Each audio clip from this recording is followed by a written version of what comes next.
following podcast is recorded and produced by Emerge, a media creators co-op, in affiliation with the network at bicbb-radio.com.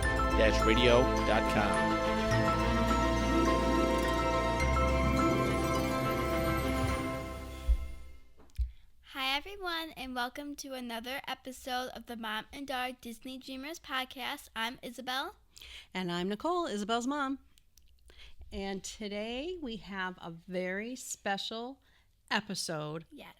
And shall we tell everyone what's happening? Sure. All right. So for this episode, we are going to be interviewing Kyra Belle Johnson.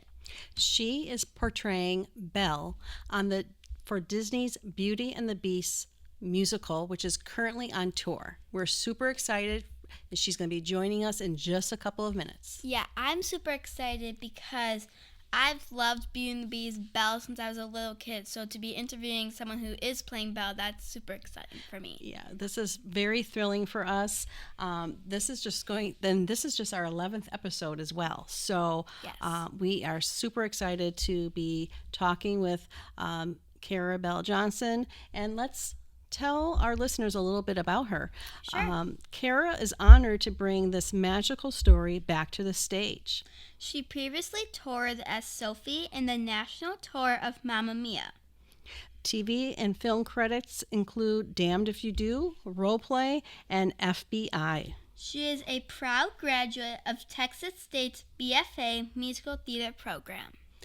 So let's have Kyra join us. We're super excited.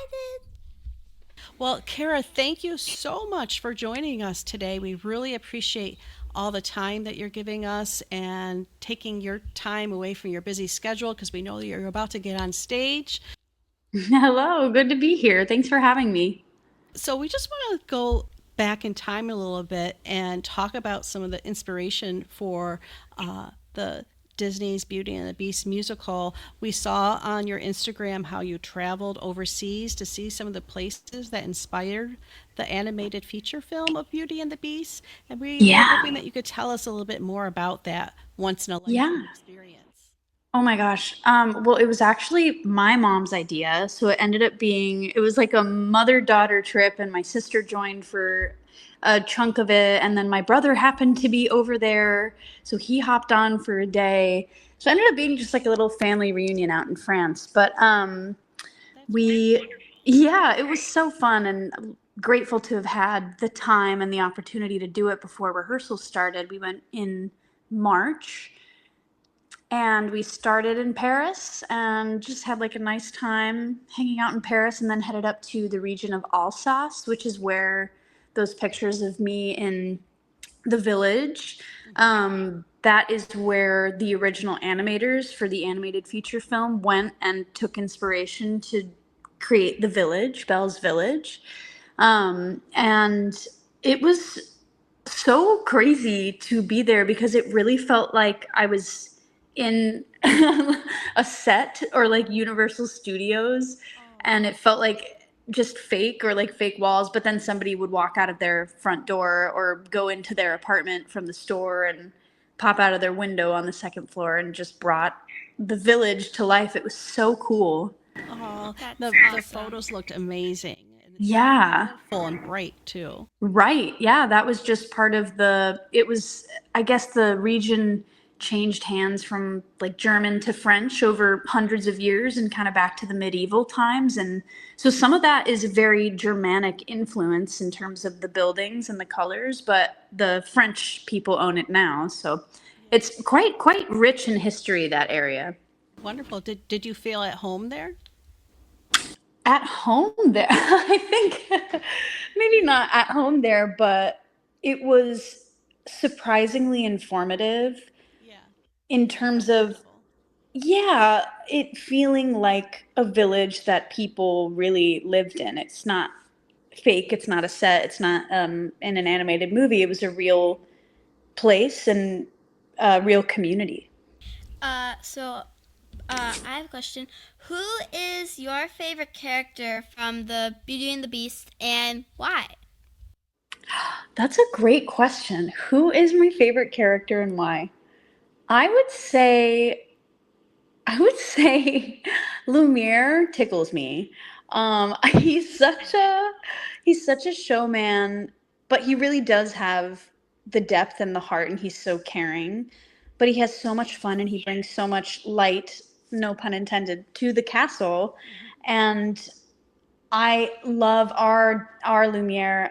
Danny Gardner is so incredible, and it's so fun to be on stage and play with him every day. It's Oh, great. that's I fun. love Lumiere too. He's such a fun character. He is. Who's your favorite character? Probably Belle, because I've always loved Belle since I was a little girl. Oh, Do me you too. get, do a lot of people say to you about how your middle name is Belle and that you're like so fit for the role? Isn't that crazy? Yeah. Yes, I have been getting that comment quite a bit in terms of. So the Beauty and the Beast production that's currently on tour is featuring reimagined sets and costumes, lighting, and illusions from the original designers. What has it been like for you to work with the cast and crew the past several months? Honestly, I feel like like deer in headlights a bit in a good way. Like my eyes are just open and I'm in awe all the time of the depth and the time and the experience that this original creative team has with the story and the level of care and um and intricacies that they have is so cool, matched with how surprised I was that at every turn they were like, how do you feel about this? Does this feel right for you? Like, how does this relationship, does it feel natural? Does it feel in your, it wasn't like trying to set an animated character on me. They really let me be a human being first, because I think that's what makes this story so beautiful and so special, is that all of these characters are real people, and we all find a bit of ourselves or a bit of someone in our life in characters that are in this story, and that's why people love it so much and have loved it for over 30 years. Yeah. Yes, We definitely. are going to be seeing the performance in Buffalo, New York when we'll Yay! be here in Which show are you October. seeing? Do you know? We are seeing the Saturday, November, what am I saying? August 23rd episode. Oh, yay! Okay, well, if you guys come to the stage door, I'll have to say hi to you. Right. I Yay. would love to. What is it like to bring the Beauty and the Beast performance to the stage? It's so magical. And I know that's like an overused word, but really every single time the overture starts and you hear that music, it just does something to your soul and your heart and my face. I just have a smile on my face.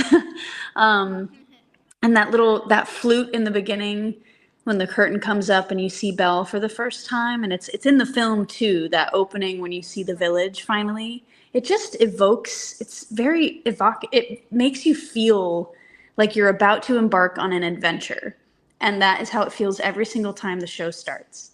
Um, so, in your opinion, what lessons do you think from Beauty and Beast do you treasure the most that are important for both children and adults? Number one, I would say don't judge a book by its cover. Belle is such a prime example of that.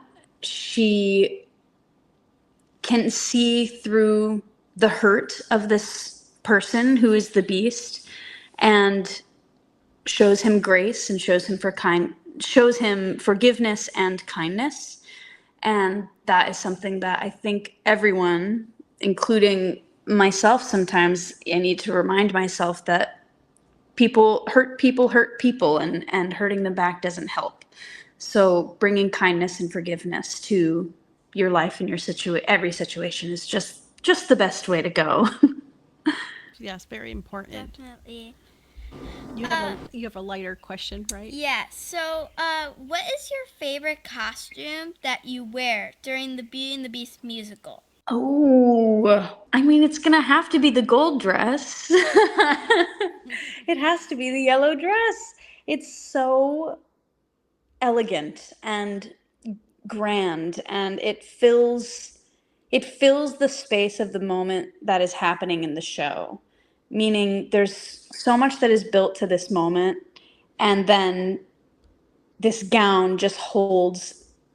I like to say that it feels like Belle is stepping into her favorite fairy tale of all time, right? She reads books, she always yearns for bigger stories and bigger things. And then she stumbles upon this castle and she walks into the best fairy tale she's ever read. And this moment of the gold dress is like, oh yeah, and I get to wear the dress now. Like I'm in the story. So it fills that moment, and that costume is so amazing. I did my research and I found out that there are 29,311 rhinestones on your yellow ball gown dress, and it also takes 4 crew members to put your bell dress into the look together. So, can you just explain that for me? Yeah, 29,311. You got the number right on the dot. That skirt is insane. It looks insane from the audience, is what I've heard, and it looks insane up close as well. And the way that it moves is stunning. In terms of how we get it on, it's a quick change, which is also crazy because of how much there is to do. But you're right. There are 4 people doing my hair, taking out of the dress I'm in previously, putting on the yellow dress, and then I have to walk upstairs and get pushed on stage. So it's about I want to say it's like a minute and a half I have to do all of that. So it's kind of like everybody's doing something at the same time. One more thing. I just want to know, what is your favorite song from the musical? Oh, this one changes all the time because there are different things that you hear differently every night. But maybe right now, oh, this is such a hard question. There are so many. But I'll say Something There. I love Something There. It's the number where he shows her the library, and it's the moment where the objects are starting to see that a relationship is forming between Belle and the Beast, and it's a lot of that first love, like flutters, that's happening, and it's such a good song. Special eye contact and Yeah, it really shows that you guys are kind of falling in love. hey, Exactly that. Yes. that's so sweet. Kyra, what advice would you give to your younger self? You know, it's so, as a parent, it's something that I want to make sure that um, that kids have, confidence. Is there something that you would tell your younger self or to young girls and boys, or even adults for that matter, to boost their confidence? Something I would tell my younger self is follow the joy. If something brings you joy, keep doing it. And it really doesn't matter if other people have opinions on it or not, because whatever you spend your time on, whatever you work hard at, and whatever you love to do, you're going to get better at it just by putting in the time. And other people's opinions do not have and shouldn't have as much influence as I feel like they had on me when I was a kid. And I would have spent more time dancing and being silly and just being ridiculous without caring what other people thought of me, because that's when I was happiest, is when I just was in a parking lot with my friends and we were singing super loud to our favorite song from childhood, or just things that I don't maybe have been societally seen as weird, but honestly, the weird things are the beautiful things that exist in humanity. And I would say to keep being weird I think that's so important, and I think that really helps, kids and big kids of all ages, Yeah. feel important. Just a little something about this Isabel. She's been dancing since 4 years Four old. years Yeah, old. So Wow. 12 and a half now. I almost have a teenager on my hands, Kara. So any advice is appreciated. But thanks for sharing that. That's really Mhm. important. yes. And we have one last question for you Yes. from Isabel. So Belle has always been my favorite Disney princess growing up and still now. So I'm just wondering, why was the reasoning for audition for Belle, and how did it feel once you found out you got the part of Belle? Well, Beauty and the Beast was the third musical I ever did. So I was probably 11 years old when I did Beauty and the Beast for the first time. And I was a sugar cube in the castle and a village girl. And I had the time of my life, honestly, doing this show. And I always loved Belle's songs, like Home and Changing Me, stuck with me ever since then. So the last 16 years, or not that long. Hello? Can I do math? I don't know. Since I was 12. um, and so I always knew that I would do the show one day and that I would play Belle at some point. I just thought it would be like in a regional theater for 2 months and I'd get to live out my dream and then that'd be it. So, yeah, getting to do this with Disney, with the original creators of this musical for, at this point, at least the next year is really unbelievable. I just have to take it city by city and week by week and stay present and stay very grateful. I love this material. I love Belle. She's so strong and she's so smart. And she was one of the first, if not the first, princess where the creators of the story very intentionally made it a part of her story that she is the agent of change in her story. The reason that things happen to her are because she makes decisions for herself and she doesn't let other people tell her what to do. Um, That is so true. Yeah.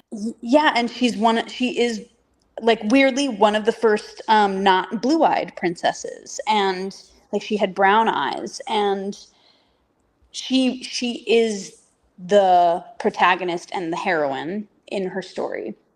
And so I always was attracted to that. I think I have that kind of running through my veins in my life. So it's to play her every day feels like I'm putting on the hero's cape kind of in my own life and I get to yearn for adventure in the great wide somewhere. Oh, that's Oh, that's beautiful. lovely. Yeah, Yeah. that's really incredible. We know that you have a performance that you're getting ready Yes. for, Yeah. Break a leg. Thank you. but we really appreciate your time to spend with us here on the Mom and Daughter Disney Dreamers podcast, and we can't wait to see the production in person in Yes. just about a week and a half. When you're here in town, and thank you so much for your time, and we just really appreciate it. We're really Thank you grateful. so much. Thank you for having me. This was so lovely. It's so lovely to meet you too, and I hope to meet you in Buffalo in a week and a half. Yeah, we hope so Yes. too. Well, thank you so much, Thank and you. please tell Mrs. Potts hello from us. Oh my gosh, you are gonna love her, Kathy. Her name's Kathy. She's Oh, incredible. wonderful. Aw. Great, All great. right, Well, bye. thanks Thank again. you so much. Well, that was great. I want to thank Kyra again for doing this with us. That was such a great memory for me, and I think it's going to be a memory for this podcast for a long time. For sure. That was just amazing to talk to Kara, and I was just like such a thrilling experience to talk to Miss Kyra Belle Johnson, who's portraying Belle on Disney's Beauty and the Beast musical, and that was just amazing. Yes, that was a wonderful experience. I do want to talk to you a little bit about the upcoming week. The upcoming week, we are going to be doing a full Beauty and the Beast week. From watching the Beauty and the Beast movies to testing different makeup products and other products to making delicious foods. For example, the Grace stuff. We are super excited for that. Yum. And just doing several different things because in the next upcoming week, we are going to see the Beauty and the Beast musical at Shays. So why not have a whole week about Beauty and the Beast and just see what happens? So make sure you are following us on Instagram and Facebook. That is Mom and Daughter Disney Dreamers. And if you are not following us, then please follow us now. Again, Mom and Daughter Disney Dreamers. So we will see you then. All right, let's tell everybody how they can get tickets to the Disney Beauty and the Beast musical. It is truly a tale as old as time, and it's almost coming to a city near you. First up, it's coming to somewhere close to where we can see it. Disney's Beauty and the Beast is coming to Shays Buffalo Theater Stage in Buffalo, New York, for 8 performances from August 20th through the 24th. Again, that's August 20th through the 24th. Tickets are available at the Shays box office at 650 Main Street or through the Shays website at shays.org. That's SHEAS.org. And so even if you live close by, Rochester, Syracuse, great time to get tickets. Even Ontario, Toronto, not a far drive. So you can get those online at the Shays website at SHEAS.org. We have our tickets and are super excited. So again, you can go to the Shays box office at 650 Main Street in Buffalo, New York, or shays.org. Or for the performances across North America, you can check out the complete list. It's a quite extensive list. Visit beautyandthebeastthemusical.com for their tour across North America. So again, that's beautyandthebeastthemusical.com. I just want to let you all know, if you are going to the Beauty and the Beast musical and you do see us, come say hi. We would love to meet you all and say hi. I would love to meet you guys. But Shays is doing something very special. They are doing a Beauty of a Book Drive. This is centered around Belle's love for books. So during Beauty and the Beast, you can share the gift of reading by donating a new, gently used book, gently or new. Just as Belle sees books as windows to opportunity, your donation will help open new worlds for readers in the Western New York community. All of these books will be redistributed during Shays free family events. If you would like to participate, you can drop your book at the Shays box office or in the theater doors before a performance and help celebrate the magic of stories, both on stage and on the page. That's such a great Yes, idea. so We're super please, if you happy to can. do that. Yeah, we're going to have to go through your bookshelf and see what gently used books we have, or even buy a new one. So normally towards the end of each Mom and Daughter Disney Dreamers podcast, we do a Tale of the Week, and I think we just had ours. Don't you agree, Isabel? I do. Yeah. I think that was just wonderful. I'm super excited to go see Shays the musical, Beauty and the Beast. So yeah. Thank you for joining us in this episode. Yeah. So keep listening in to our podcasts. We're on Apple, Spotify, and YouTube. You can also find us on Instagram and Facebook. Send us an email at momanddaughterdisneydreamers@gmail.com. Let us know if you're going to see the Beauty and the Beast musical in your hometown. Let us know what you think. while we're doing our special week leading up to seeing the Beauty and the Beast musical, jot down comments on the Instagram and Facebook posts. Yes. I'm going to give you all a little challenge. If you are going to the Beauty and the Beast musical, if you would like, you can send a picture of you to an email, and we will show it on our next podcast episode, and we will, just say this person did it. So yeah, we can include that on some of our social media posts. Yes. Yeah, that would be fun. So again, thanks for joining us, and thank you all, and always remember us as the Mom and Daughter Disney Dreamers, and we'll see you on the next podcast episode. Bye!